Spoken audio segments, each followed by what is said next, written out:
All right. Hey, guys, welcome back to another show of Mandated. I am your host, Selwyn Robbins. And as I always say, it's a pleasure to be speaking with you once again. And as I always follow up, I ask you the question of how you are doing. Man, I just have to tell you, it's a pre-conversation to that I was just having with our guest today. Just speaking about where we are today, I have to tell you, I'm doing pretty good in spite of everything that everybody's going through. Um, I'm still being very prayerful and being very faithful in everything that's happening and not letting the wind stare me in that, but trying to make sure that I'm a steady anchor for everything that's going on. So, with that being said, man, I have an awesome guest for you today. You already see him, but you don't know his name. I met him a few years ago. I want to say back in 2015. Mhm. Yes, sir. Yes, 2015. This was for an event that he was having at a very awesome namesake school, which was the Barack Obama Male Leadership Academy. And he was leading that group of young men, a very diverse group of young men there to a better future. And I have to tell you, the guy that I'm speaking to here, he's inspired me. He's putting this thing back in my mind again. So, gentlemen, please welcome Nakia Douglas. Brother, how you doing? I'm good. How you doing, sir? Man, I'm well. I'm well. You can see I'm smiling as big as you. Just, Yes, sir. I'm trying to keep it going. In spite of everything. In spite of, man. So I want to ask you this, as I was just posing to our listeners, I always ask how everybody's doing. So I want to ask you that same question. How are you doing today? You know what? I'm doing good. In the midst of all these times, Mhm. it's helped us reprioritize life, be still, and just kind of hear God. And the, the, the beauty of what he's done, he's actually slowed me down some. It sped up to slow down. Mm. And see my wife happy, to see the kids happy, to be able to have time with them prior to the pandemic. It's been awesome, honestly. Mm. That is awesome, man. That is awesome, man. And I know um, just, I'll speak it from the male perspective in leading a home at this particular time. Um, to some degree, I can tell, or I'm sure that there has been some kind of burden on your shoulder on how do you do this thing correctly for your wife and your kids. Yeah, that's the truth. When we talk about the burden of just let alone being a man and then being a father and a husband as well, Mhm. it does it has created more opportunities to learn. It's built Mhm. additional layers of character that I don't think we've That's utilized in a while. wow. Just simple things. I'm operating from home now, and Hmm. this was something I would never envision for myself. But to be able to become a short order cook, I prepare breakfast, I pack lunches, I drop kids off, I pick kids up. Uh, Uh-huh. Moments in time that I never had growing up because my Mm. father wasn't in the home. Hmm. And I'm thankful for it. I'm thankful for the flexibility with my job and Hmm. the innovative of God blessing us with a strong team to do this work. But more importantly, I'm thankful for God just slowing me down and stilling me again to see and hear his power and his grace upon my life and the lives of my family and friends. Amen. Amen. So, with this, in regards to the family, Miss Gloria, Zaire, and Zamaya, Yes, sir. um, and I want to use a word my wife loves to use, and it's called a lens. From the perspective of somebody's lens, through your sight, what kind of conversations have you had there in the family, and what things have you seen that may have changed or not changed, for them? Something as simple as being able to go on walks. Mm. My wife and I have lived in this home for 18 years, and we brought Zaire and Zamaya into our forever families 4 years ago. And all this time prior to the Hmm. pandemics, we've Oh. never walked through our neighborhood and just been at peace and just experienced God at his purest Mm. form. And to be able to do that with my kids, with my wife occasionally, we Mhm. walk the dogs. It's been powerful. And then to fast forward back to the house, I have a garden now, I used to always think I had a brown thumb, and we have spinach, all types of lettuce, What? tomatoes, things I never did before, but I did it for the kids and Mhm. honestly found greater joy in it. And as I've done it with them, it's almost like I did it for a time with them and God utilized it for time with him. Oh man. And you know, that's been a big thing that many people, households have had to focus on is that now that we, for lack of a better word, have become compressed in that we had to now stay home rather than, you know, the parents being out of the home between 10, 12 hours a day. Yes, sir. Everybody's home at the same time, all day long. Um, and I'm sure, you know, anything that's under any kind of stress or whatnot, you know, could be some issues, things like that. But I believe it did force us to recognize who we are as family. Correct. Man, and I sure hope everybody has taken advantage of that. So in regards to family, you have another family here in regards to these young men that you've been mentoring for years. And this even was even pre-BOMLA Yes, sir. through A. Maceo Smith, and I believe there was another school, Yes, sir. if I'm correct.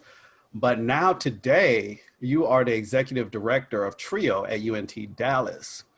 Yes, sir. And through that time that you've been mentoring these young men, and I'm sure young girls just as well, Yes, sir. what are you seeing change in their awareness of society today? You know, there's everyone says everybody's woke now.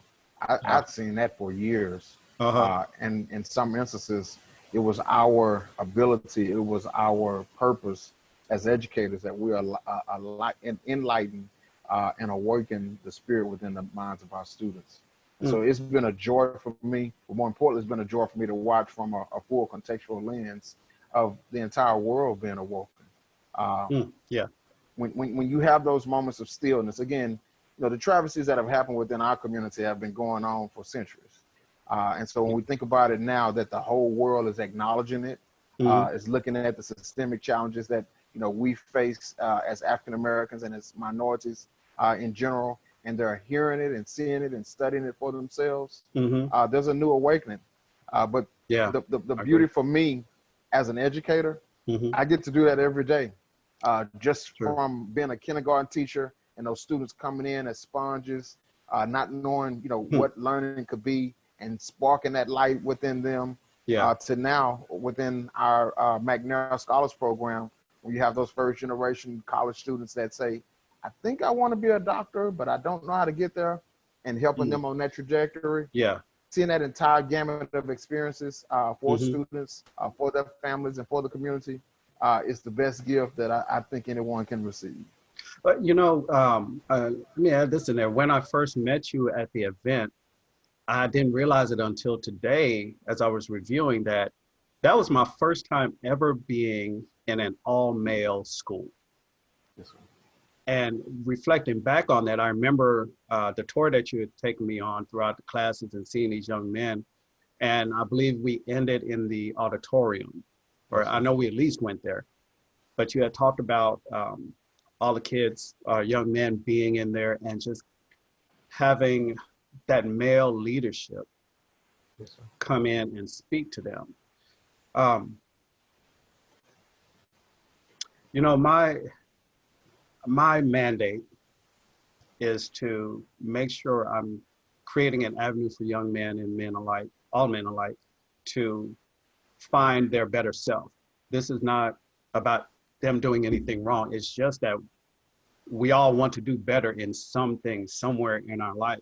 So as I reflect back on these young men that you've been mentoring, um, dude, I have to say it's great because I saw such a discipline, and not a strict discipline. It's just a discipline in being on time, dressing alike, having the communicate. Oh, communication is so key. Um, Yes, sir. those skill sets, those small little but very important skill sets to take us or take them where they need to be. So tell me, in this time that you've been with these kids throughout all these years, what's one of the most inspiring things that you've seen them do, you know, from day one when they came into the classroom to when they graduated? Yes, sir. Growth and development from, just to put a play on words, from boys to men. My first experience with a lot of those young men was actually in 2011 when we first opened the campus up. But I got to meet several of them throughout the course of the development of the campus and as we were initially recruiting students. And to see them now several of them having graduated from high school. The first two graduating classes from the high school have now graduated from college. And so these boys are now literally men. A couple of them have children now, and so when I see them, they're like, this your grandchild, and I'm like, oh yeah, that's right. But witnessing the growth and development. When I travel now in my work, I always talk with the counselor, find out where the students are in school, and so I'll try to take time to either go by and have a meal with them, a cup of coffee or tea, or just to check on them, and to see and hear their mentality, and then when they give you those words of edification, thank you for doing what you did. I didn't realize it now, but I appreciate it. I didn't realize it then, but I appreciate it now, and how it's been beneficial. And I'll say probably one of the most transformational and defining moments for me was last fall. One of the young men's father passed away, and he was one of the founding parents, one of the founding families of the school. And when I'm walking into the service, I see one of the other moms, and so the parents were there to support each other. But the mom told me, she said, "Look at that, Mr. Douglas." I said, "What?" She said, "Look at what y'all created." And there were brothers there, about 13 of them, that had come together with their one brother to be there with him in his moment of pain, in this moment of of loss. It was powerful. And these were brothers that came from all over the state of Texas. One brother's actually brother attends North Carolina A&T. He flew in for the service. That was the definition of brotherhood and what we were hoping to build beyond the academic growth and support. And man, dude, literally I'm getting goosebumps on that, because I'm picturing that very thing of even to today as adult men, we strive for that brotherhood in some form or fashion, because it's always needed. That just because we become adults doesn't mean that we stop the relationship or the connection that we need. Man, that one hit me there. Yes, sir. So growing up, you had mentioned in an article about your mom sacrificing so much for you and your sister. Yes, sir. How did all of that play a role in your own household today? When I think about my household, when I think about, even my work, but before I got to be physically a father, I was a father to, I consider my sons and daughters of those young men and young women I've been privileged to serve throughout the community. It's almost like God was preparing me for the moments that I'm having now. And what they say, that the greatest gift in life is to receive those gifts, and or for future generations within your lineage to receive those gifts. Again, a story. Zaire and Zamaya come into our lives December 15th, and they're here with us. We moved them in, and we got them in school, and they're at Park South Y and going to Charles Rice at the half-day program. Okay. And that summer we left them at Park South Y for the summer camp, and then one day my baby girl comes home and she says, "Daddy, Titus this, Titus this." And I look and say, "Hold on, it's only 3 men you talk about in this house: God, your brother, and your daddy. Who is this Titus you talking about?" And then my son walks in like, "Oh, Daddy, she talking about brother Titus from Obama." Titus from Obama learned how to swim because he wanted to be a part of the rowing program partnership that we had with White Rock Lake. Wow. So Titus, he didn't enjoy that program, but he kept swimming and became a certified lifeguard. Wow. Titus taught Zaire and Zamaya how to swim. So again, you never know when you're going to get those gifts back. My children are in DISD now, Dallas ISD now. Well, when they get to the school, My son and daughter come home one day and say, Daddy, you know everybody? I said, what do you mean? So they walk in the classroom and the teacher see us said, your dad is Mr. Douglas, your dad is Mr. Douglas. Uh-oh. And Legacy. my son was like, yes. Like, you know, your daddy used to be my boss's boss. But again, those gifts that are being given back, because, you know, I believed in the work that I was doing with my principals, believe in the work we were doing in the community and with the students. And to now see those gifts being given back to my kids, that's the greatest joy ever, because that means the work and the labor was not in vain. And not only is it beneficial for my kids, but it's beneficial for all kids. Oh man, for sure. And one big thing that my wife and I are focusing on now, everything that we're doing has to have a foundation set on legacy. Yes, sir. And maybe 3 years ago, that just really started resonating with us, is that we need to make sure that whatever we're doing now, we can, if not duplicate, pass down to our young men and to our young girls, because their whole world is changing rapidly. You know, we're kind of settled, you know, where we are, but their whole world is changing, and it's, man, so much is happening for them that they need everything possible. Yes, sir. To set them up for success, as we say at our work, set the next person up for success.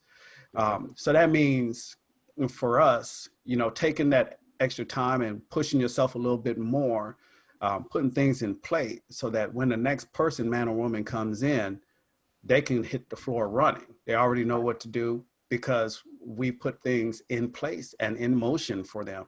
Right. Man, you know, I think about the family my wife and I have. We have total, 4 kids and grandkids, and all of them are doing great. You know, and I tell her, you know, one of the things that I'm gonna love one day, whenever it is that I get to sit at the head of the table and I look down both sides and I can see all my kids and grandkids. Yes, sir. And say, okay, I did something right, you know, in there, because I want to see that joy that I have, that excitement that I have, any kind of information or knowledge, you know, passed down, and see that it's about to come up in their time. So, in this time, I want to hit on this real quick. And I told you we'll talk about this. Now that I have your attention, man, that video, and I've seen a couple of them, was very captivating. Actually, it made you pause to really stop and think about where we were. So this video was, for our listeners, WFAA here in Dallas created a series called Now That I Have Your Attention. And this was 6 months ago, roughly. And this was at the time that COVID was really peaking. And also the social unrest with the recent murder of George Floyd. And Dr. Douglas, doctor, correct? No, sir. Oh, no, okay. sir. Not yet. Okay, no problem. Well, let's speak that. That's been on my mind. I wanted to make sure. But Mr. Douglas was part of that series, and he had talked about, once again, the things that were happening he was seeing from his lens. So, Nakia, if you don't mind, there was a time in that video where you were crying. And I want to come from this perspective here, is that as men, or as young boys, we're taught not to cry. Right. But you cried, but you didn't just cry. It was on national television, right? But you didn't shy away from it. Right. I want you to add to that, in that moment that you were feeling the pressure. You said you actually had to grieve. You grieved at that point. Go a little bit further into that, if you don't mind. You know, I've been woke. I've been conscientious about, you know, our heritage and legacy of a people, you know, all my life. Mm-hmm. And you know, to have been omitted from textbooks, to be omitted from history, and having to, mm-hmm. you know, petition, develop policies just to be recognized as a human being, let alone a part of the historical fiber of our country, you know, it's different. You know, we were talking earlier about, you know, Black Panther and everything, and, you know, the kids loving that or whatever. But I went through a phase where it was cool, but it wasn't cool for me. And my wife was like, you know, why are you doing it? I said, so you mean it took a movie to come out for some people to even recognize or think that they have a lineage from Africa? That's beautiful and all, but that's make believe. Wakanda's not real. Africa is real, and where we come from a historical perspective is there. And so, fast forwarding to while I have your attention, you know, there was the unrest first and foremost with the health pandemic that we were dealing with, but the social unrest in regards to literally the world had to be still at that moment and witness the travesty that happened on a regular block in Minnesota. And no one came forward, not necessarily just citizens, but the fellow officers to stop this gentleman from kneeling on this man's neck until he took his life. It took that to happen on live TV and to be recorded for the world to just kind of pause and like, they're not just crying wolf. And so in that moment, when I said I grieved for the moment in time that this still had to keep happening in 2020 on live television and being recorded for people to see and hear our cries. And it was a reckoning that took place in regards to, it didn't just happen there in Minnesota, it happened across the country and literally across the world, where people started to think, oh, that did happen. Wow, this happened. And to be in that moment in time, it was heavy. It was beautiful for the acknowledgement, but it was heavy that this was still happening, and it was just a commonplace within our psyche. And I hate to say it, you know, within our community, we've kind of become hardened to it, where it's almost like you just kind of expect it. You know, I'm 40 plus years old, and I still kind of tense up if I get pulled over. You know, because your hope and prayer is, am I gonna make it through this ticket? You know, that's a tough pill to swallow. But to see our brothers and sisters, allies from across all races and religions and countries, socioeconomic backgrounds to come together and to be out there protesting with us and for us, that was a moment in time I never thought I would experience. Much like never thought we would have saw an African American president. You know, so it's these moments and times that I'm actually living through that I know my ancestors were praying that their prayers were heard, that their calls were answered. And we are living in a time where we're actually seeing those prayers being heard and those the call to action being answered. With so many movements going on in the spirit of saving lives, you know, and this especially for African American or minorities as well, there's so much to really consume, to where in regards to not just the actions, but the movement itself, and it can become very overwhelming to at a point where you say it's like you kind of expect it, but then how long do you continue in a kind of expected mindset to where we now need to take action? And this, and I want to say this very broadly, for any kind of injustice.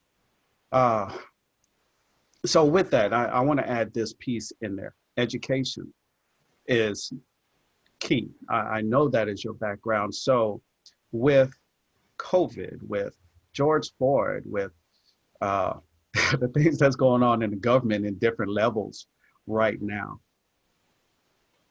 where, I want to say this, how can we bring education to the forefront to make things change? If I'm saying that correctly. Yes, sir. You said it perfectly. First and foremost, conversations, acknowledgement. You know, we're having this conversation now, and what this conversation is going to do for the two of us is a reciprocal process that we're sharing knowledge, sharing perspective, and it's going to make us better.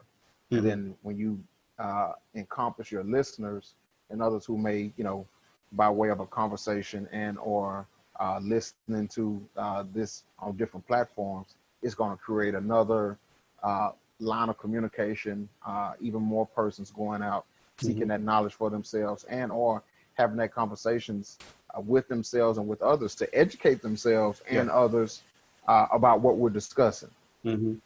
That's what education is. Education is the sharing of knowledge. It's a reciprocal process. And so again, from being that kindergarten teacher 20 some odd years ago, you know, people used to always say, oh man, you great with those kids. And I said, no, those kids are great with me because, you know, they taught me a lot about myself and who I was seeking to become, not only as a professional educator, but as a man, and as a father, and as a leader in the future. So I had to have those experiences then to be the man that I am now. My father had to have left when I was 4 years old for me to understand the type of leader and the father I needed to be when I was of age. And so as tough as it is to have gone through those experiences, and you know, you go through those moments where you question why God, now I'll be like, you know, thank you, God. You know, I appreciate that challenge. You know, because I know it's building character, and the character that's being built in me is preparing me for the next journey, the next portion, the next season of my life that he's preparing me for. Man, you know, that's very key because as you're speaking about investigating education and sharing it, because of everything that's happened this year, even more so these last 3-4 months, personally, my wife and I, we love listening to NPR because they have such great stories. But as I'm listening to it, I'm pulling out certain things. So one day they had a conversation about the nuclear race and an organization called OPCW, which that organization, they watch for the proliferation of nuclear warheads, building, things of that nature. I've checked in more into what is COVID. I've checked into what is the GSA. I didn't know what the GSA was until this presidential race. Oh, so they're the in-between, the transition. Yes, sir. Like, okay, I bet everybody knows about that now. But, and this is the thing about education in my, cognitive dissonance, it changes it. That now that I have this information, I have to absorb it, and how then do I use it? Because now I'm changed.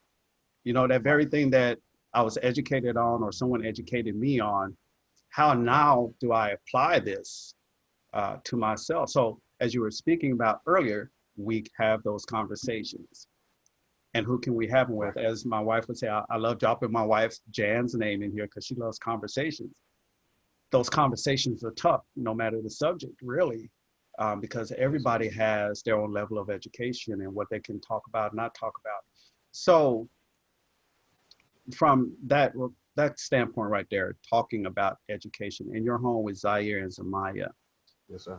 What kind of conversations do you have with them that is bringing or giving them knowledge for where they're going? So first and foremost, finding out, you know, their loves and their purposes and their passions. You know, every morning before, you know, we all leave the house. They leave the house. All right. You know, we pray. You know, we collectively do it, and then as we're driving in, we call my mom as well. But there's a daily scripture book that we utilize with them. And so initially my wife and I would read it to them, and now, you know, they were at they're at a comfortable point. Well, Daddy, can we read it and then we just discuss it? You know, that's a powerful moment in time for me. And I used to always close with a guiding question. So how does that impact you, or what are your thoughts about this? And now when they finish reading it, and whoever's reading, well, this is what I think about it, and this is what I thought about it. And, you know, it's just powerful. And then, you know, after they kind of have that conversation, like I'm not there, they'll be like, so Daddy, what did you think? Right. Those are the moments in time that are priceless, because again, people that came from my generation, we didn't necessarily get these moments in time with our parents. Because there was that hustle and bustle of life that, you know, unfortunately we were trying to scratch and survive. And to now have those moments now, to be able to plant these seeds and know that it's going to sprout either while I'm living and or after I'm gone, and know that they are equipped and to be successful from a spiritual to a social, emotional, academic perspective, and to think that same way about all of the students and communities I've been able to serve and support, that's reassuring. And kind of like what you said earlier, that's a part of the legacy that we get to lead and live. It's I love what I do. I get paid to liberate people through the power of education. And so when we think about it, education, it's not just the formal education. That's why I talked about the stories and the sharing. It's the informal. It's the wisdom that the elders pass down to us. It's the lessons learned, good, bad, and indifferent, from our peers or from our elders that went before us. And so that's why I talked about education being intertwined in everything that we do. You're educating your audience just by creating this platform. Man. The conversations you and your wife are having are planting seeds, not only within your family, but within the seeds and families of those that come into your sphere of influence. That's the power of what we do in our existence. And it's our recognition of each other. It's our seeing of each other and hearing each other and being there for each other that's going to change the trajectory of where we're headed right now. In that I'm hearing something else that there's more you want to say. So I'm going to ask you this. What do you specifically want to talk about? I'm kind of like an open book. So it's like you ask a question, I can give it to you.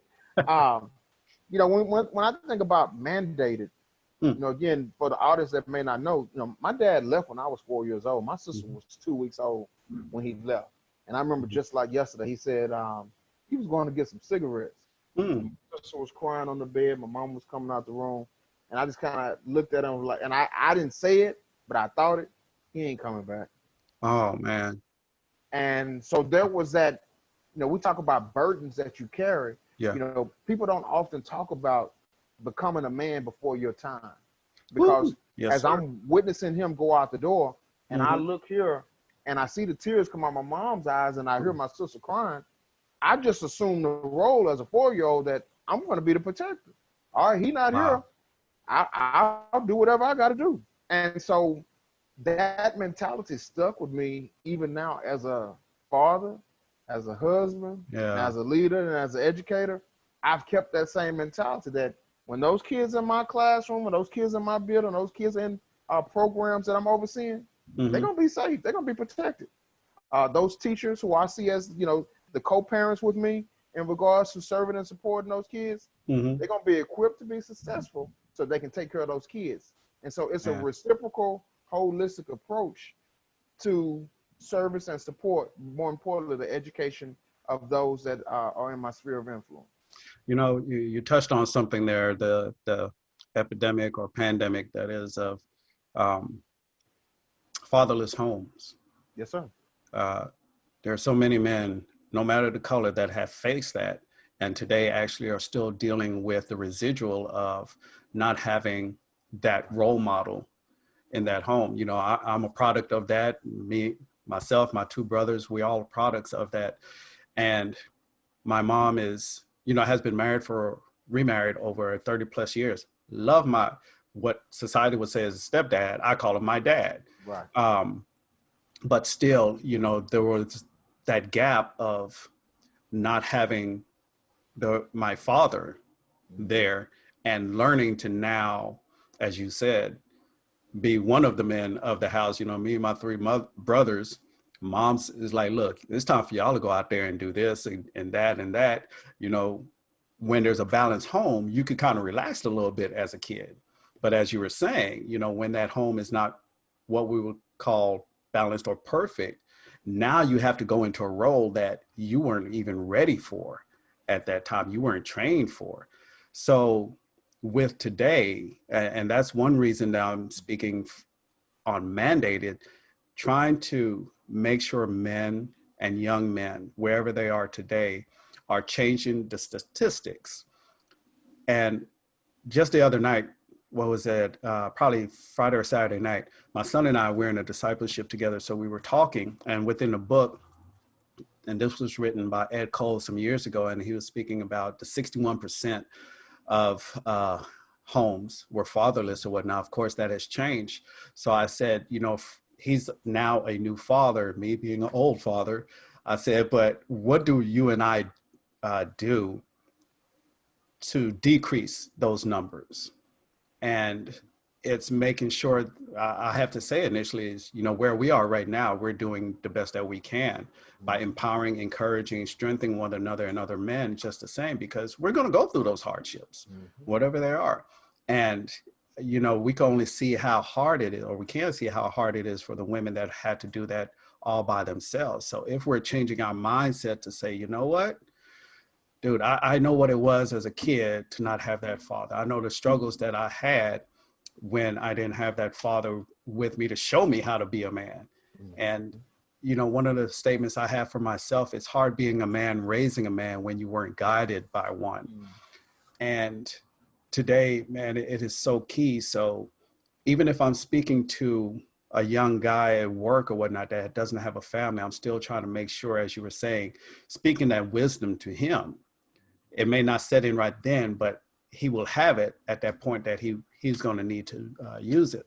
So with this, we want to close out, but I want you to close out with words of wisdom for our listeners, men and young women. For sure. Just, man. And that's a perfect segue. The experiences we have in life are perfectly imperfect.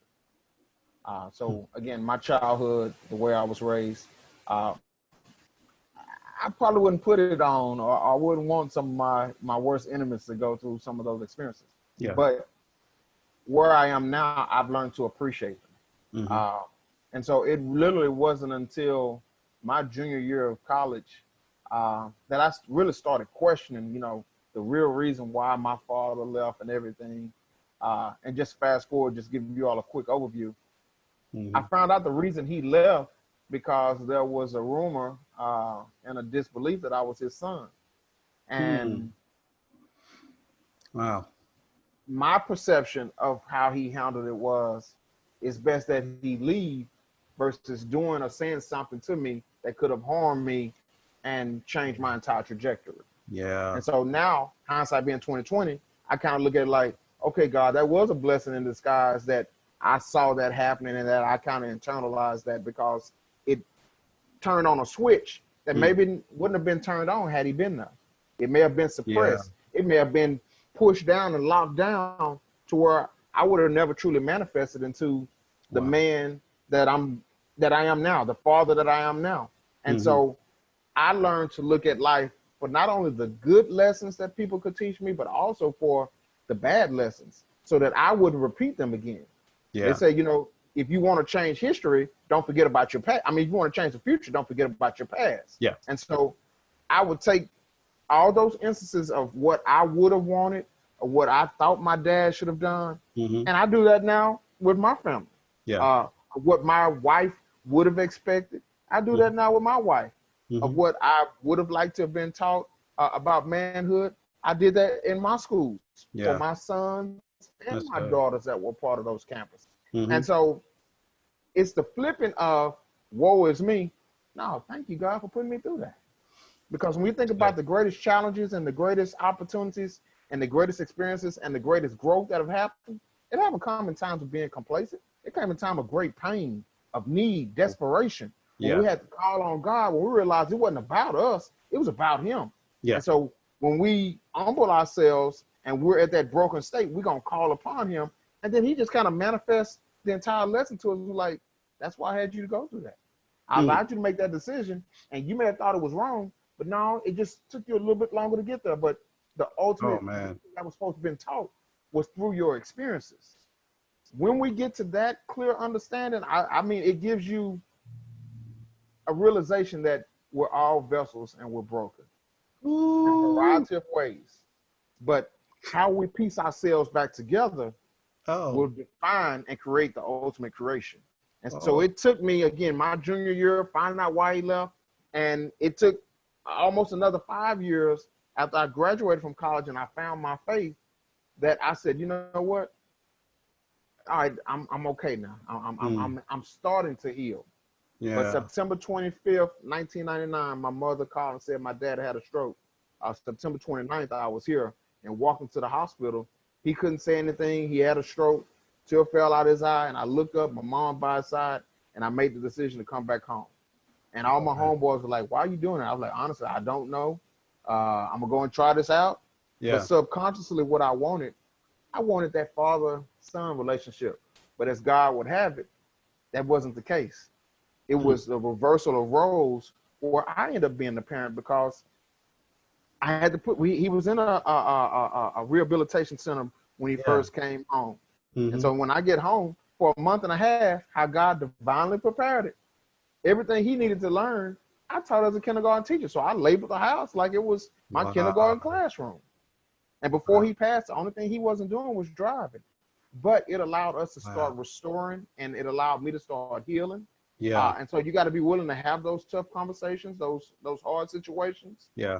Then fast forward, when I became a principal, and even more so in my classroom, transition from teaching to administration, it allowed me to heal by way of creating those relationships with other students.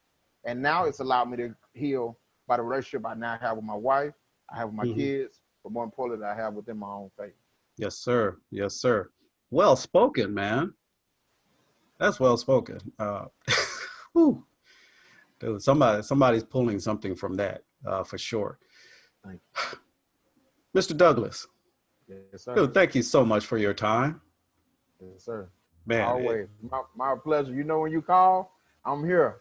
Man, and you've answered. Thank your listeners and you and your listeners for allowing me for this opportunity.